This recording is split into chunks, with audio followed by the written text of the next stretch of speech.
Welcome to Living with Volcanoes. My name is David Pyle and I'm a volcanologist from the University of Oxford. And today I'm going to share with you some stories of volcanic eruptions, some large, some small, some well known, and some you probably haven't heard of. And through the presentation we're going to see illustrations of eruptions and hear the words of people who've experienced those eruptions. How old were you when you became aware of volcanoes? If you live in Northern Europe, you've probably never seen a volcano, and you've almost certainly never seen a volcanic eruption. But volcanoes and their eruptions will be familiar to you, familiar from childhood stories, from films, from video games, and perhaps even from news reports. This is Mount St Helens in the United States. This erupted dramatically 40 years ago. Seems like an awful long time ago, but it was on my birthday and it's well embedded in my memory. And on the left of the screen, we see the image of the volcano in 1978, a perfect cone. And the eruption removed the top 400 meters of the cone. And 2 years after the eruption, on the right-hand side, we see that's all that's left, a truncated volcano with a new cone of magma squeezing up into the center. If you're a little bit younger than me, maybe the first volcanic eruption that you heard of was of the dramatic eruption of Mount Pinatubo in the Philippines. This was an enormous eruption, the largest eruption on Earth for the last 50 years. And it had a dramatic impact, not only in the Philippines, but also globally. It had an impact on the climate. It cooled the Earth's surface by about 0.5 degrees Celsius for 2 or 3 years after the eruption. But even Pinatubo was a long time ago. Perhaps you've heard of Montserrat, the eruption that began on the eastern Caribbean island of Montserrat, popping up in 1995 in a crater that wasn't really known to be a volcanic crater at large, and on an island where there was no history of experienced eruptions. This volcano erupted dramatically. It built up to a climax in 1997 and 1998 when there was tremendous damage. Many thousands of people were evacuated from the capital city. Many thousands of people left the island. And at the worst moment of the eruption, 20 people were killed in a violent pyroclastic flow.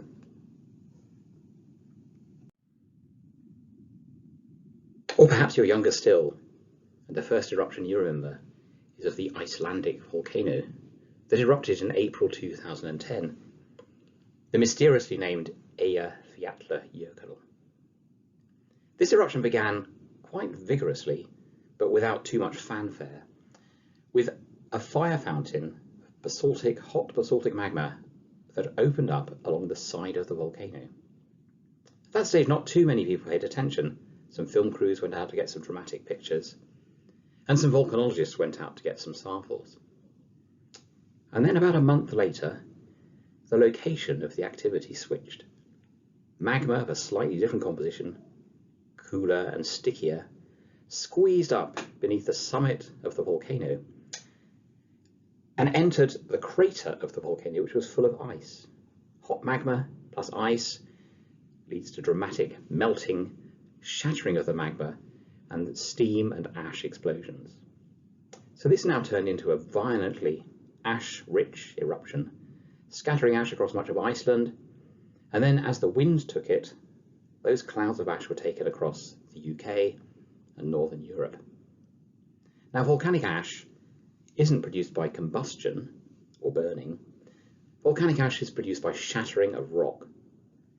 And since volcanic rocks are molten at depth, but they freeze near the surface, when those molten rocks freeze, they turn into glass, and when that glass shatters, you have tiny, tiny fragments of volcanic glass that makes up the volcanic ash. These tiny fragments are really dangerous to aircraft, particularly jet engines, because the particles are small enough to be sucked into the engine, and their melting temperature is low enough that inside the engine, those tiny particles of glass heat up, become sticky, and then can stick to the turbines, causing the engines to fail.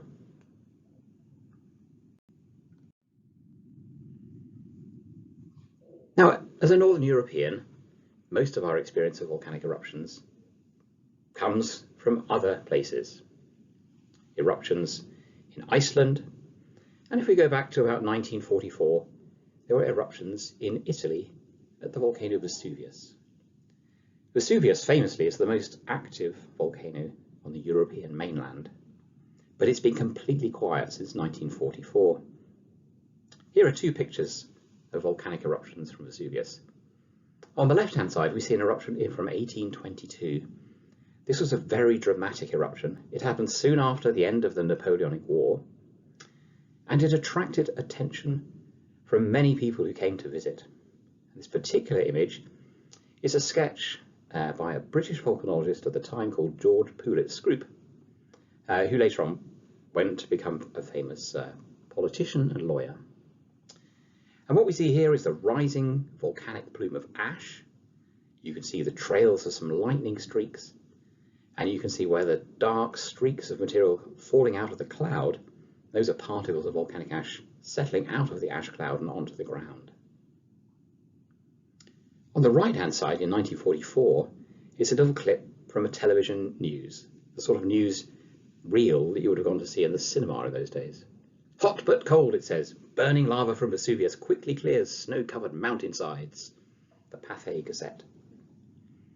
So here we have a dramatic eruption of one of the most famous volcanoes in the world. A small volcano, but a big enough mountain that it's covered in snow. But in 1944, the eruption that happened over the winter of 1944 was the last time that Vesuvius erupted. And since then, it's been almost completely quiet.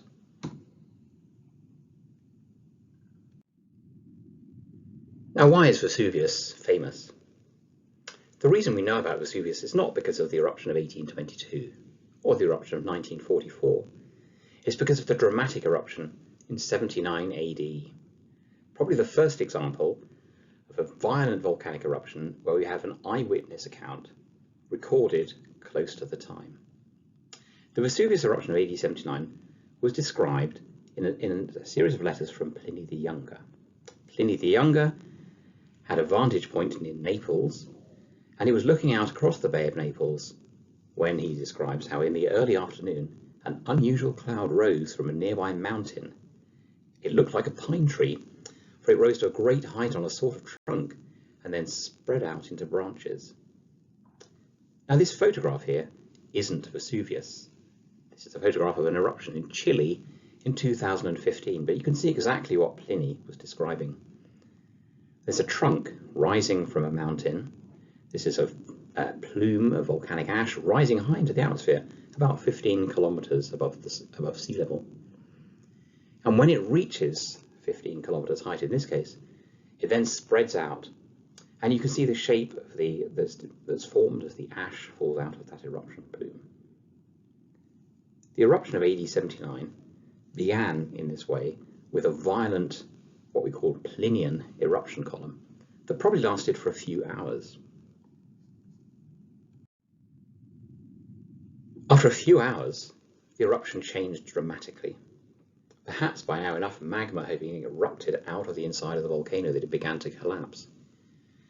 But the intensity of the eruption increased dramatically, and the vertical eruption column, the trunk of the tree, began to collapse. And it collapsed to form a violent, hot avalanche, an avalanche of rock and ash that would have run across the countryside at probably 100 kilometers an hour. So faster than a person could run.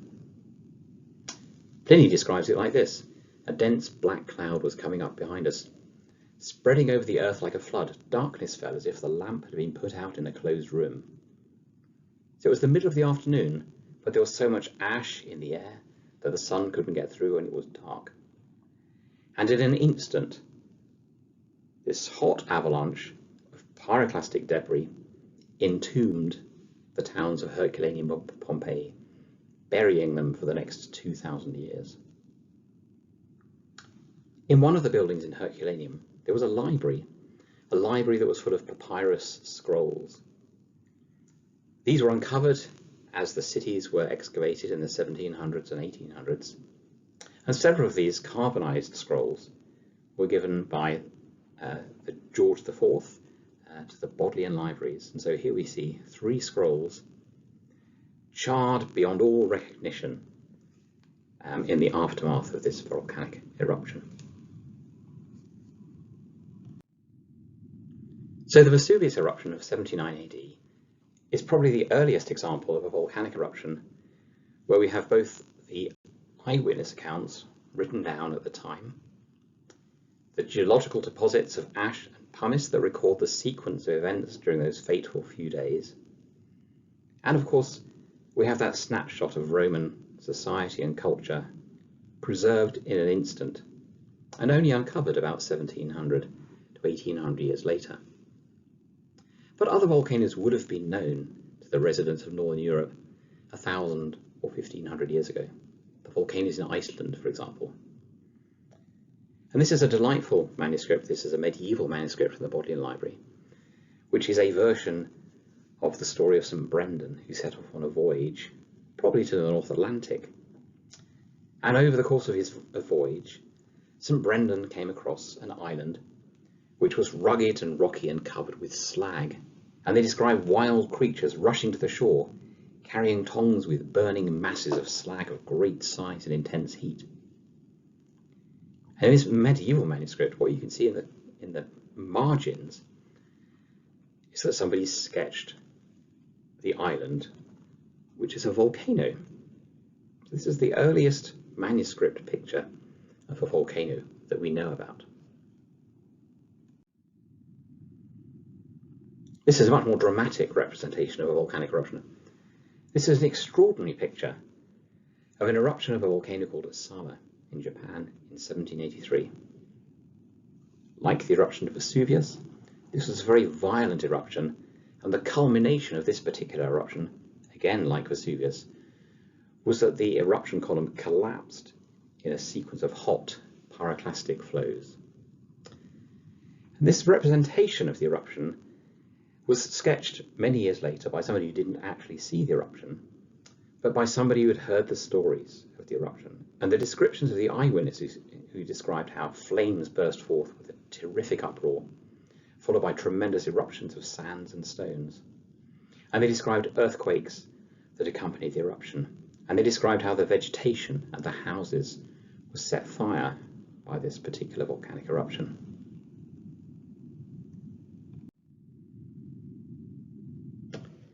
Now we'll return to Vesuvius. So for many years, many hundreds of years, Vesuvius was quiet. It had some eruptions in the medieval period. And then in 1631, it burst back into life in December 1631. There were a few days of really strong earthquakes, then a dramatic eruption, not quite as large as the eruption of 79 AD. And then Vesuvius settled into an extraordinary pattern of behavior. And for the next 300 and something years, the volcano rattled and rolled, boiled and bubbled. And here we see an image, a representation of an eruption of Vesuvius in 1767. This is a painting that was commissioned by a Scottish nobleman, Hamilton. And Hamilton lived in Naples, and he took a great interest in the volcano. So he commissioned an artist to depict as precisely as he could the activity of the volcano. So what we see in this picture is there's a person in a red coat with a stick, which is Hamilton, and there's a person next to him who's another observer, probably Fabris, the painter. So we see an outer crater of the volcano. We see a moat structure with a lava flow running around it. And then in the center, there's a volcanic cone. And out of the top of the cone, we see hot rocks. We see the representation of fiery smoke and steam coming out of the volcano, billowing out of the volcano. So because Vesuvius is a small volcano next to a large city in what was fabled as the most beautiful location in Europe, Vesuvius became a magnet. It was a magnet for people to travel to gaze at the views of the Bay of Naples, and also for people who wanted to climb up of active volcano and peer down into what might be represented as hell or the depths of the earth. So from many of the years that Vesuvius was active, from 1631 to 1944, we have samples of lava brought back by tourists, eager to capture that bit of molten rock. We also have the examples, the stories of people who described the eruptions at the time. So here we have a sample from the Museum of Natural History in Oxford, a sample of lava from the year 1805, with a handwritten note describing the crystals within that sample. Next to it we have a map of Vesuvius, one of the earliest maps of a volcano, and each of the different colours shows the lava flow from a different year that had poured out of the volcano. This particular map was created in the 1820s.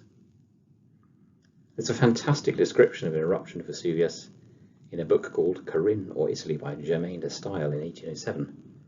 The lava itself has that dingy appearance which the poets assign to the infernal regions. It rolls on slowly like a stream of sand, blackish by day and red by night. Jane Waldie wrote about her ascent to the summit in 1817. The summit of Vesuvius is a wide circular plain, strewn all over with huge masses of lava. One of these rocks forms a sort of cavern big enough to contain several people, and is the only spot which was perfectly safe from the tremendous showers of stones and cinders that were continuously exploding. On arriving at the plain, the noise and rumbling became very distinct and added to the horror of the scene.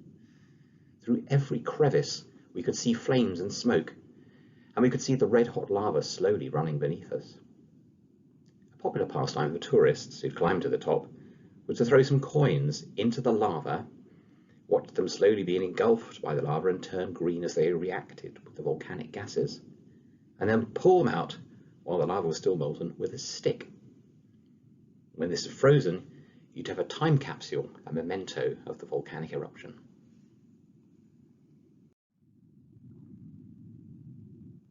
By the late 1800s, Vesuvius continued to be a magnet for visitors of all sorts. And here we see an image of a woman being carried up the side of the volcano in a sedan chair. We see a snapshot of people racing down the cone of Vesuvius to escape from the latest explosion. And there are two photographs of scientists, the one on the left being Tempest Anderson, peering nervously into the crater of the 1906 eruption, and an American inventor, Frank Perret, who's designed a listening device to try and hear the sound of the volcano. Perret famously moved to Naples in order to recuperate after illness, and he became fascinated by Vesuvius when he realized that at night, if he bit the iron bedstead of his bed, he could feel the vibrations, the surges of earthquakes from the volcano. So in this way, the story goes, that Perret recognized that Vesuvius was about to erupt 2 days before it erupted because of the continuous tremor, which he realized was the signal of magma moving towards the surface.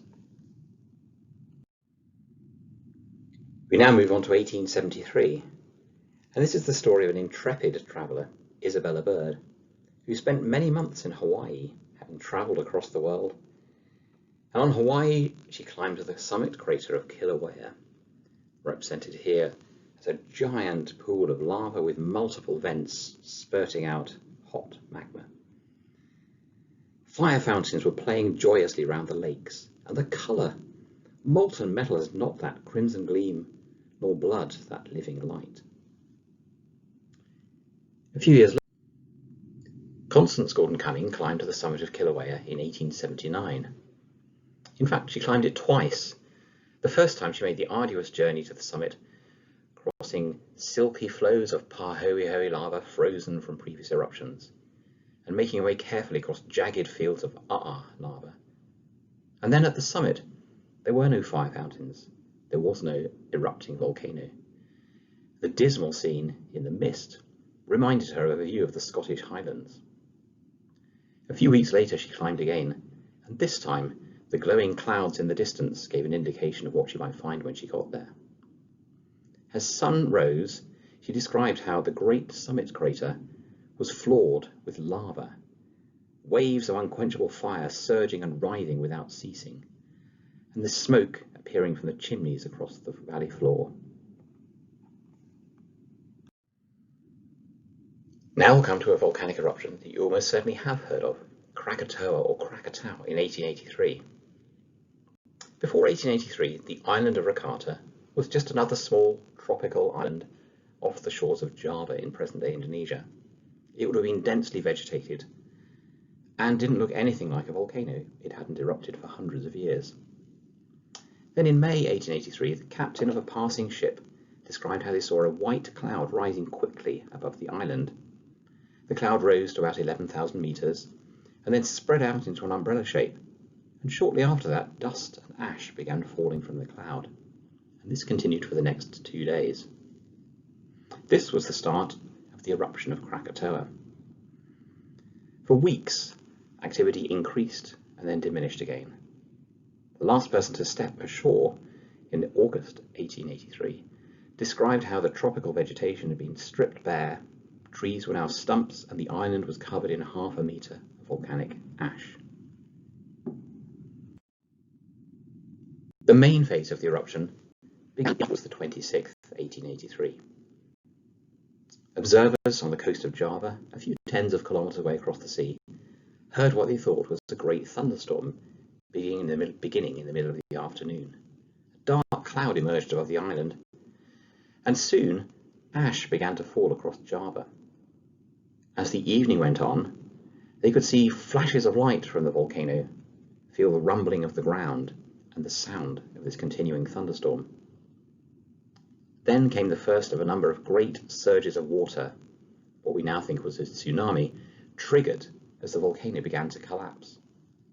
And to make things worse, the violence of the eruption increased, and great avalanches of hot rock and ash, the pyroclastic flows that we've seen in Vesuvius, raced across the sea, causing further destruction as they arrived on the shores of Java. The aftermath of the eruption was dismal. 36,000 people had died, and the island of Krakatoa had been completely destroyed, leaving just a crag in the sea. The story of the dramatic eruption of Krakatoa very quickly became headline news around the world. This was certainly the most dramatic and violent and destructive eruption of the last 150 years. But it wasn't just a story of an island disappearing and of tens of thousands of casualties. Very soon, Krakatoa left an imprint around the globe because of the volcanic pollution it had put into the atmosphere. Through the autumn of 1883, people began to see strange phenomena after sunset. The sun would set and then the sky would light up. This is one of a number of paintings painted on the Chelsea embankment in November 1883. This image was painted about 5:15 p.m. If you can imagine, sunsets sometime after 4 o'clock. And the sky is lit up in the most vivid colours. Scientists at the time quite quickly realised that what we were seeing here were tiny, tiny particles high up in the atmosphere, lit up by the setting sun. So this is the first evidence that we have of the dramatic impacts the volcanic eruptions can have on the atmosphere of the planet.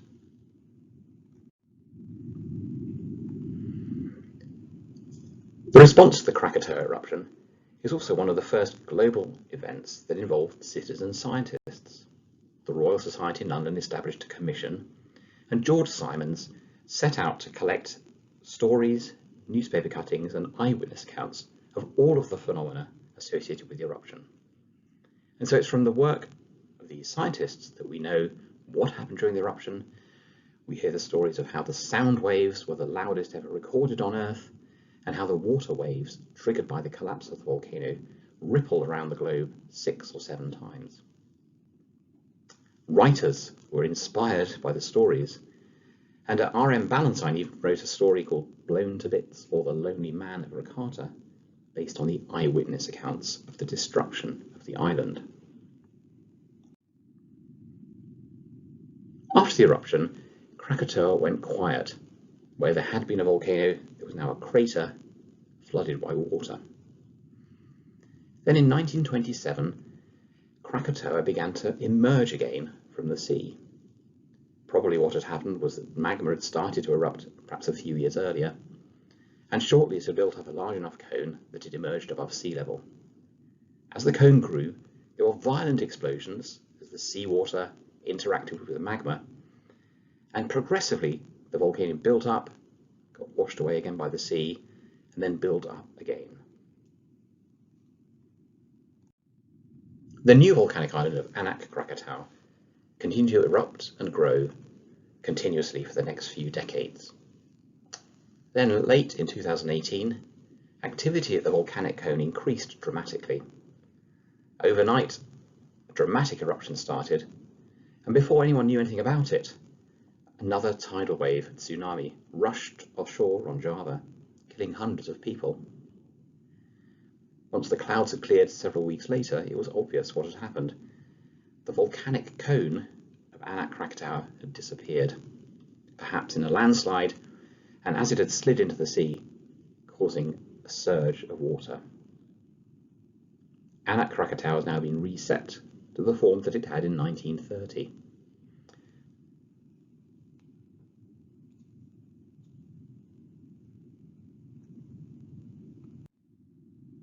Next, we're going to look at the eruptions of the Soufrière volcano on the island of St Vincent in the Caribbean. St Vincent was home to the Caribs, until in the early 1700s, French and then British forces invaded. By the late 1700s, the British colonialists had carved up the lands, turning over some of the best agricultural land to the production of sugarcane. The British set up a botanical station, and in 1784, the superintendent of the botanical station climbed to the summit of the mountain and described for the first time the scene as the crater opened out in front of him, and he could see a burning mountain in the centre, a great dome of lava, steaming. He walked over to the mountain, and he could taste sulfuric acid where the steaming vents were. The volcano was quiet for another few years, and then in 1812 erupted dramatically. Hugh Perry-Keane, a local landowner and lawyer, described how in the afternoon of April the 30th, the rousing of the mountain increased dramatically, and then at 7 o'clock flames burst forth and the dreadful eruption began. Perry-Keane stayed up all night watching the eruption, and feared for his life as the great showers of stones and the rumbling of the earth increased. His sketch of that eruption then found its way to J.M.W. Turner, the artist, who painted this image of the eruption in 1815. The eruption of 1812 was short-lived but very violent, and it culminated, like the eruption of Vesuvius and like the eruption of Krakatoa, with great hot avalanches of pyroclastic debris cascading down the sides of the volcano. In the case of St Vincent, the 1812 eruption certainly killed many tens of people, slave labourers on the plantations. After the eruption, the summit of the volcano was a deep crater, which gradually filled with water. People describe the crater as almost circular, with green opalescent water. Late in 1901, people living near the Soufrière volcano in St Vincent began to report feeling earthquakes, hearing rumbling sounds, smelling sulphur, and seeing evidence for landslides. In those days, people used to walk past the crater lake, crossing the island to sell fish. On the morning of May the 6th, a group of women saw that the crater lake, had now changed colour and was beginning to boil. On the afternoon of May the 6th, great clouds of steam began to rise from the crater lake. People living nearest to the mountain could also feel the rumbling of earthquakes, and this rumbling became stronger as the afternoon and evening progressed, and people began spontaneously to evacuate. By 11 o'clock the next morning, the great column of steam coming up the volcano was now dark, carrying volcanic ash, and showers of dark ash and stones were beginning to fall out of the cloud. By 2 o'clock in the afternoon, the volcano took a different turn, and the intensity of the eruption increased. And again, as with the case of the eruption of Vesuvius and the eruption of Krakatoa, the most dramatic phase of the eruption involved the collapse of the eruption cloud and the cascade of hot avalanches of pumice and ash down the sides of the mountain, racing across the sugar plantations and villages around the volcano, killing thousands of people. The tropical landscape was immediately turned into a wasteland, trees stripped bare and buried under volcanic ash. Near the coast, some people were able to escape the eruption by jumping into boats and paddling out to sea. They report the arrival of the purple ash cloud. The cloud felt like a strong breeze and came over the water with a strong ripple and a hissing sound as the hot sand fell into the sea, making it steam. In a moment it became pitch dark and intensely hot. The cloud was sulphurous and irritated our throats and nostrils, and they dived out of the boat and underwater to escape the effects of the passing cloud. The effects of the eruption were devastating. 1,600 people were killed, most of them because they were out in the open when they were caught by the pyroclastic flows, moving faster than they could run and overwhelming them in an instant. People who did survive usually had tales of how they'd managed to hide inside a house or in a basement, or in some cases hide under the copper pots used to boil sugar. But the devastating eruption of St Vincent on the 7th of May 1902 was followed just a day later by the even worse eruption of Mont Pelée in Martinique on May the 8th. This became the worst volcanic disaster of the 20th century, again as hot avalanches cascaded down the side of Pelée, overwhelming the capital city of Soufrière and killing 28,000 people. These descending ash clouds at the time were first described by French scientists and called nuées ardentes, burning clouds, but they're the same pyroclastic flows, pyroclastic density currents that we've seen at Vesuvius, Krakatoa, St Vincent and now Pelée.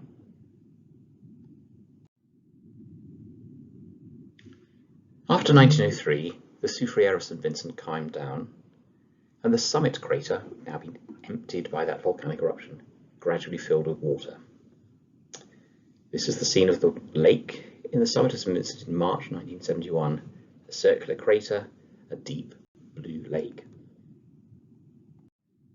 Then, in early November 1971, the pilot of a light aircraft flying over the crater lake noticed that it had changed colour and was boiling. Within days, lava began to appear at the surface of the crater lake as a dome of lava grew up from the base of the flooded crater. Over the next few days, the lava dome squeezing out into the crater continued to grow, and the crater lake continued to boil. There was considerable concern either that the crater lake might fail, spilling boiling water down the sides of the volcano, or that the eruption might turn violent, and so people from the nearby villages were evacuated. In an effort to try and understand what was going on, scientists took a small fiberglass boat and rowed across the boiling lake to collect a sample. This later inspired a scene in the volcano disaster movie Dante's Peak. The story of this boat trip caused the leader of the opposition to write to the Premier, saying, "If your scientists can go boat riding in a crater which is alleged to be in a moment of violent eruption, then surely we must discuss the perilous situation affecting the plight of the people evacuated." The eruption subsided quietly and nothing dramatic happened. And by early 1972, the volcanic eruption was over and people were able to return to their homes. Early in April 1979, scientists from the Seismic Research Unit in Trinidad began to spot some strange earthquakes underneath the Soufrière volcano of St Vincent.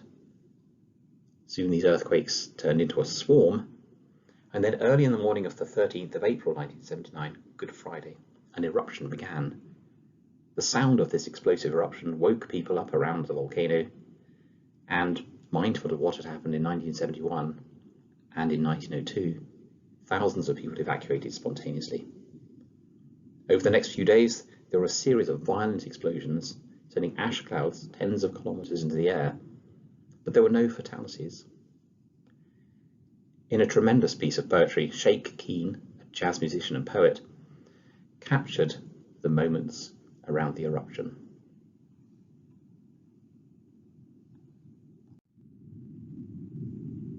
For the next 2 weeks, the volcano was intensively monitored by a team of volcano scientists, including Dr. Keith Rowley, who's now the Prime Minister of Trinidad and Tobago.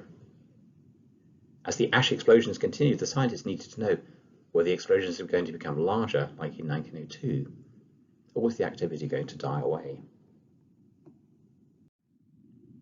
By the end of April 1979, the explosions had ceased, and now lava just squeezed gently out of the volcanic vent and crept across the floor of the crater. There's no longer any water in the crater floor is simply full of volcanic ash. The eruption completely finished in October 1979, shortly before St Vincent became independent, and the volcano has remained quiet ever since, but the stories of the eruptions of 1902, of 1971 and of 1979 are still very much live amongst the people who live on the island. I hope you've been interested to hear these stories of real volcanoes and volcanic eruptions, and perhaps this might inspire you to tell your own stories of volcanoes, real or imaginary, perhaps by writing a story or creating some artwork. And here to inspire you are 2 pictures. One is a bubble painting by Oliver from Ambrosden Primary School in Bicester, representing a volcanic eruption using poster paint and washing up liquid. And the other painting is by primary school children in Ecuador who live near the volcano of Tungurahua and had an art competition called The Volcano is My Neighbour.